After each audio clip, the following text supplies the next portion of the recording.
An evolution of faith.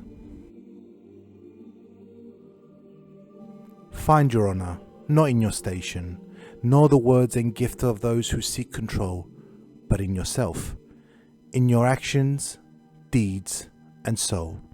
To look anywhere else is a lie. Fikrul was an archon. Then Fikrul took a fall, beaten, docked, and banished for heresies against the Lixni faith. He should have died, alone, and starved of precious ether. He did not. Instead, he found kin in the form of 7 scorned. With them, he found purpose and power. As their legend grew, he found believers and knew truth. His banishment was not penance. It was reward for his convictions, for his courage. Fikrul, the crazed fanatic. Fikrul, the heretic archon, who spoke against the very faith he once held dear. Scorned and forgotten, but only for so long. Fikrul was a dreg. Before his banishment, before his clarity of purpose, Fikrul was a celebrated leader of the fallen faith and a saviour to those who embraced his teaching. Archons had long been elevated in fallen society, but their stature grew and their role shifted following the whirlwind.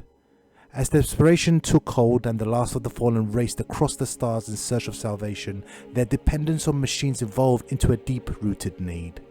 Their weapons to fight, their ships to fly, their servitors to survive.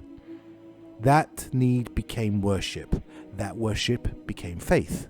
And the archons, those who oversaw the care and the consecration of the servitors, were looked upon to provide hope through their words, teachings, and interpretations of the machine's wants, needs, desires.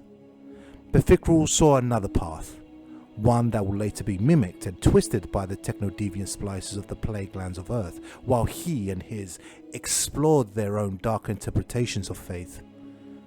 Fikrul is a fanatic, scorned and abandoned. Fikrul is all who strive to regain strength of self and purpose. He is a survivor.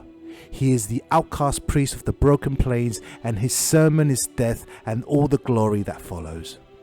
In Fikrul's eyes, and those of the outcasts who rallied to his philosophies, machines were not superior. They were not gods. They were tools, instruments to be mastered and controlled and manipulated in service of Elixni pride. None should grovel for ether. None should have their honor bound to the whims of manufactured deities. But the evolution of Fikrul's faith did not end there. If the machines, the very things that had relegated the whole of their existence, were tools, why not life itself? Why not death? There are many tales of the time between Fikrul's fall and his rise again as a spiritual leader of the scorned barons. His struggle to find strength as a battered dreg, his journeys across the systems to challenge his faith, his joining with other outcasts who were scorned, and his eventual union with his father. The only thing that matters, however, when confronting the dangers of Fikrul is this: he is a creature of faith.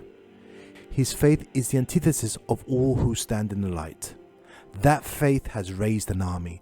That army will baptize all who challenge its purpose in an unending sea of death. They will never stop. They will never give in, because they know they are right. And everything you stand for is wrong.